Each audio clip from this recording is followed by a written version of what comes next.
But I highly recommend that you understand the importance of studying the Dharma, studying the truth, educating yourself to a different reality, allowing yourself to begin to develop a deeper understanding about the predicament that you're in, to develop a deeper understanding about how, as long as you continue to pursue well-being in the form of a personality, as long as you invest your energy in a personal life, you will not experience well-being.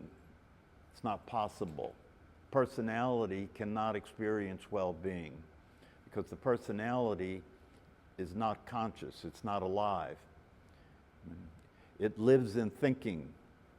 That's why we're moving attention away from the thought activity when we do the practice and being aware of the body breathing, because when we're being aware of the body breathing, we're allowing ourselves to discover our true nature. That awareness that's aware of the body breathing is what we are. It never changes. It doesn't get old. It doesn't need anything. It doesn't want anything. It's not going anywhere. It just is. It's like the space in this room. It just is. It's unaffected by what's happening. And there's a consistent experience of satisfaction, a consistent experience of tranquility. So this is the possibility of being fully alive. This is the possibility of experiencing what life really is. And it's available to all of us, but it's not free lunch. We all had to learn to be a person and a personality, and we all had to learn to function in the world as a physical body, and learn what the rules are, play the game of life. That was inevitable. It's inevitable for that to happen, but it doesn't have to be the end of the story. Because if you're paying attention, it's possible to realize that this life of a person is unstable, and this life of a person involves suffering. Why does it involve suffering?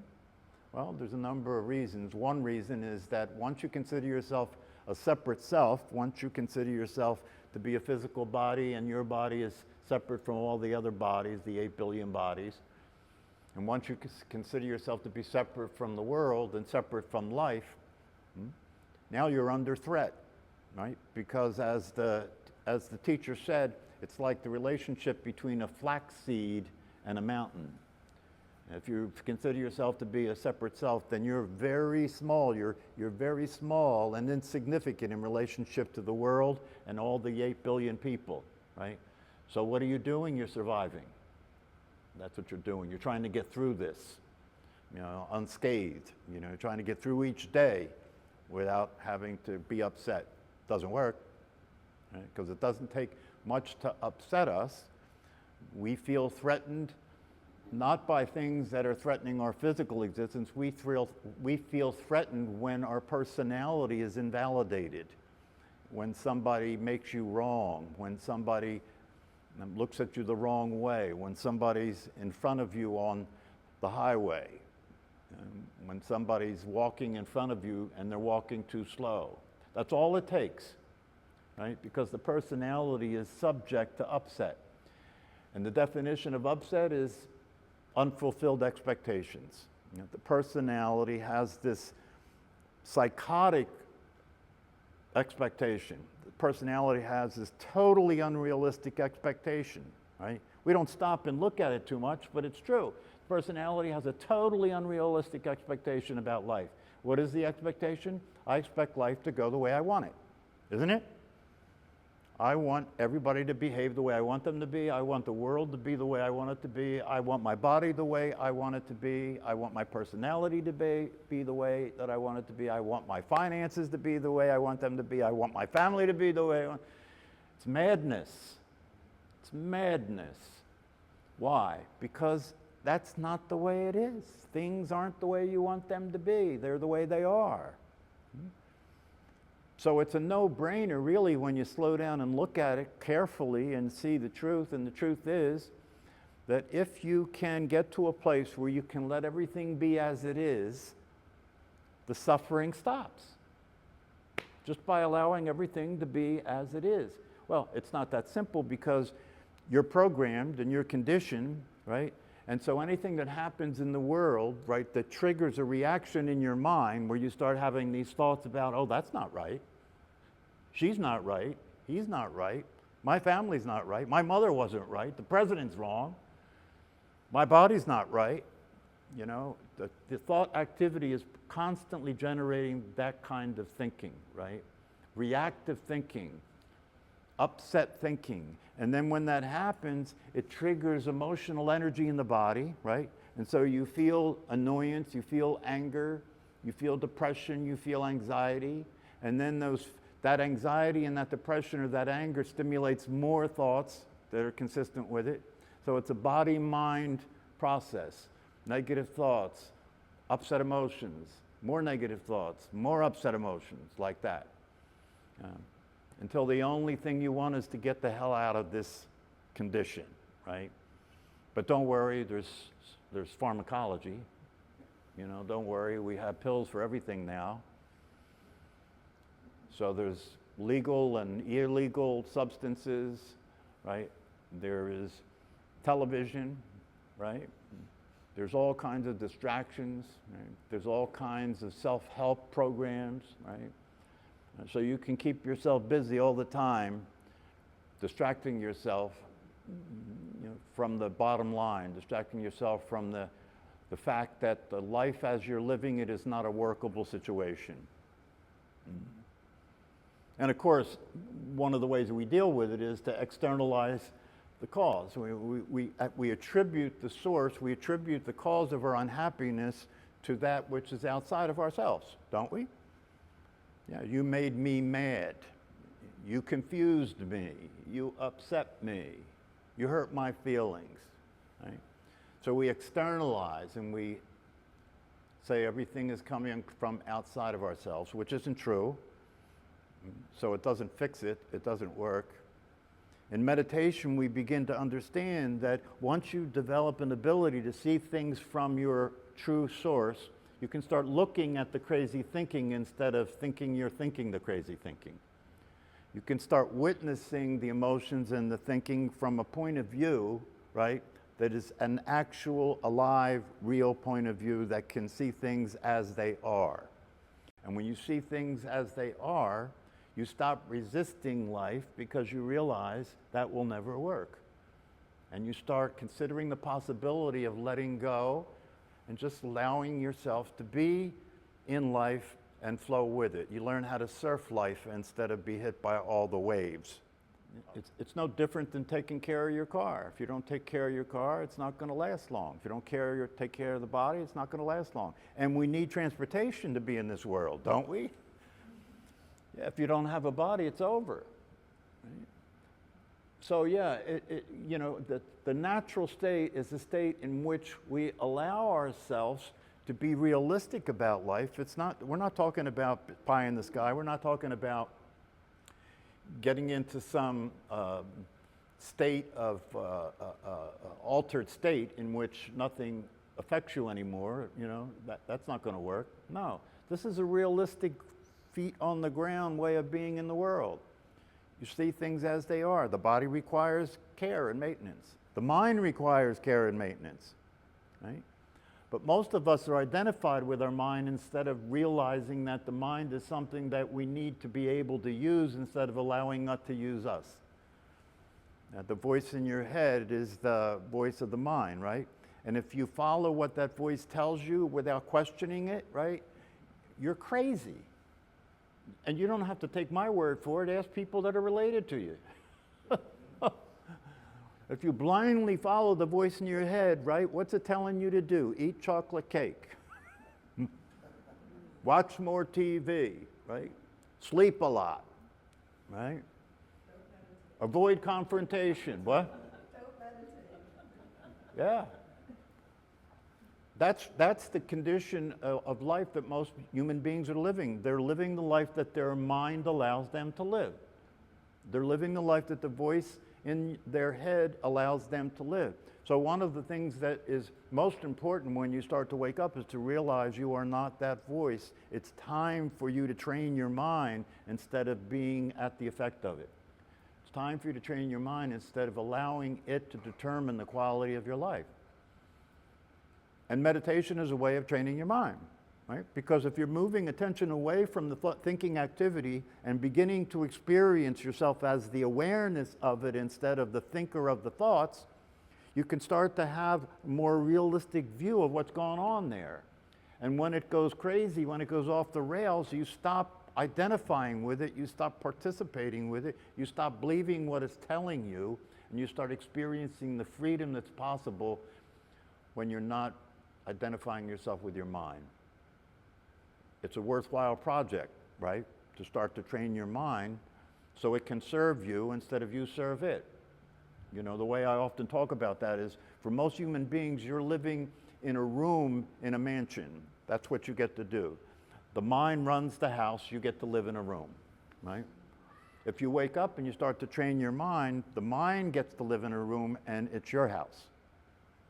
So when you go to practice meditation, what will inevitably happen to everybody that attempts to practice meditation? You'll make up your mind, right? You'll make up your mind to practice. You'll say, I'm going to do this every single day for a certain amount of time. Why? Because I know it works. I know it'll give me freedom. I know it'll give me what I want more than anything else in the world. So I'm making up my mind to do it. And then the time comes to do it, and the voice in your head says, you're really too tired. You know you're too tired. You're going to fall asleep. It's a waste of time. So don't do it now. Wait until you have enough energy to do it, and then you can practice it. So then you let that pass. And then the next day you go to sit again. But just before you went to sit, you had an argument with your mother or your father, right? Now you're upset. So you go to sit and meditate, and the voice in your head says, you can't meditate when you're upset. What are you trying to do? That's impossible. You can't meditate when you're upset. Put it aside. You'll do it later. Then by the third day when you go to practice, the voice in your head says, don't you get it that you can't do this? Don't you realize that you've got a busy mind, you've got racing thoughts, they won't let you meditate? You're just going to suffer? You can't do this. You're just going to sit there and suffer. It's not for you. This isn't for you. It doesn't work. It's a cult. The voice in your head will tell you anything it needs to tell you to keep you in line.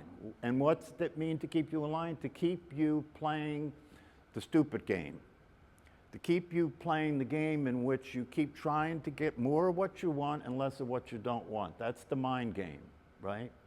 Right? So you're attracted to pleasure and you're avoiding pain, right? So you go through your day looking forward to lunch, right? Looking forward to dinner. Not so happy about what goes on between, called work, right? So that's the way the mind works. You know, the mind's a survival operation, and it considers survival to be a function of getting what you want and avoiding what you don't want. And that runs your life. It runs your life. You know, you can get into a marriage and get up in front of the municipal mayor, or get up in front of the church, you know, and take vows to stay with this person the rest of your life until you get upset. And then you say, oh, this was a mistake. Well, I know I gave my word, but I'm not going to stay with this person and suffer the rest of my life just because I gave my word, right? So you get out of that relationship, right? Having no idea that the reason it didn't work is you. Didn't work is you, because remember, you attribute to what doesn't work to somebody else, right? So then you get into another marriage, right? And before long, to your amazement, this person's another version of the same devil that's trying to ruin your life. Right?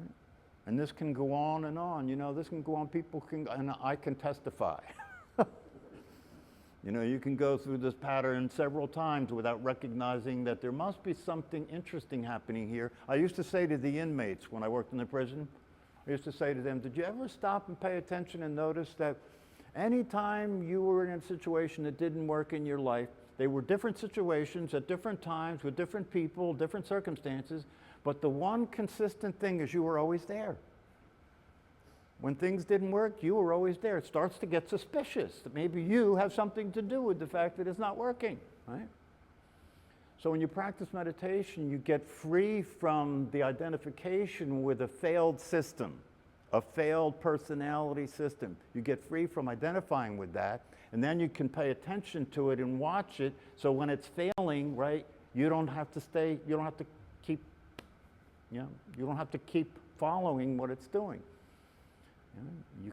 You can let the thinking continue to go on and be as crazy as it wants, but you don't have to participate, right?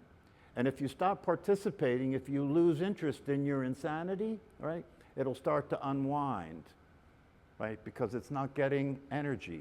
The energy that the thought system needs to function is your attention, right? That's why we're moving our attention away from it when we practice meditation. And once you catch on to that, as you're living your life and you're starting to pay attention from a place that's real and seeing what the mind's actually doing, right? And then when it goes off the rails, you just don't follow it. You withdraw the energy, you withdraw the attention from it, and without the energy, it starts to dissipate and wind down. And gradually, by being that way in relationship to your mind, things start to get quiet. You start to really get the payoff from the practice. The thing about this that's important to remember is that you've been practicing all your life being crazy. Let's face it. You have. You know, your expectations are ridiculous, right?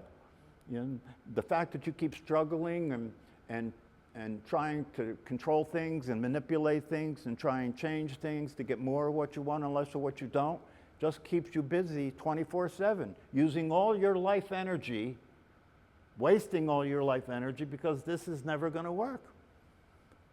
It's never going to work. That's why people who wake up and begin to practice meditation seriously, that it happens often when they're in a very desperate situation, because they realize my whole life has been a series of unworkable patterns, unworkable relationships, unworkable situations. You know, maybe it's time to look and see whether I'm missing something that's very fundamental that's resulting in this mess called my life.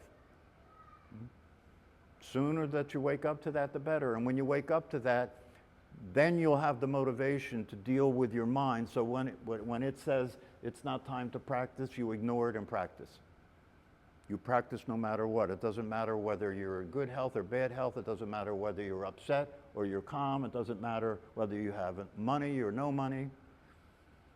Because one of the things that comes about through the practice of meditation and the waking up that occurs because of it is that the circumstances stop being able to be the cause of your experience.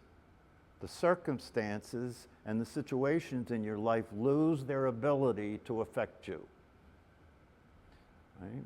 And this is really critical, because the thing that we fear the most can get addressed. What is the thing we fear the most? Yeah, death, right? Yeah, if you succeed in meditation and establish yourself as what you actually are, which is not physical, right? Then when it comes time for the body to die, it dies, right? And you just are witnessing that. And so you don't have to die. I wrote a book since I've been teaching this class called Dying to Live. It's on Amazon, right? And the reason I call it Dying to Live is because in order to actually live, you know, one of the things my teacher said the other day, he said enlightenment is equal to dying. You know, to be enlightened is equal to dying. What does he mean by that, right? Well, the only possible death there really is the death of something that was dead all along, which is the personality. It wasn't alive to begin with, right? But if you've identified yourself with that and you believe that's what you are, right? And then you see the truth and you realize it's not what you are, and so you let go of that identity, then the personality kind of dies, the only possible death, right? And once that happens, then you're truly alive. So a lot of the teachings advise the students to die now. Don't wait to die with the body. Die now. Get it over with. Let go, right? Because the only real death is the death of the personality. What we are wasn't born and doesn't die. It was here all along. It's life everlasting, as Jesus said, right? It's the eternal now. And it's really available. This isn't some smoke and mirrors operation. You know, it's really available. And you don't have to believe in it. This isn't a religion. You don't have to believe anything. All you have to do is calm down, relax the physical body, and start paying attention and have a direct experience of what's true. Not a belief. You don't have to believe in what you are. You're experiencing it all the time. Why do you have to believe it? And you don't have to believe the truth. You're witnessing it all the time. So it's unnecessary to have faith. You don't need faith for this. It's a direct experience of the truth. Yeah? If you understand that and you practice meditation, you start to get glimpses, right? You start to get glimpses. You start having these experiences of unpredictable happiness. You know, these experiences of feeling calm in situations where in the past you would be crazy. You know, and now it's like, wow, I remember when this used to make me crazy. And now it doesn't affect me at all. There's only two possibilities. You're either scared of death or you're either afraid of death or in denial. Because if you're identified with the physical body, which is going to die, okay, what that means is that you're going to disappear. Everybody's still going to be here, but you're going to disappear. You don't know where you're going to go. You don't know what's going to happen, but you're going to disappear, right? So that cannot not be scary.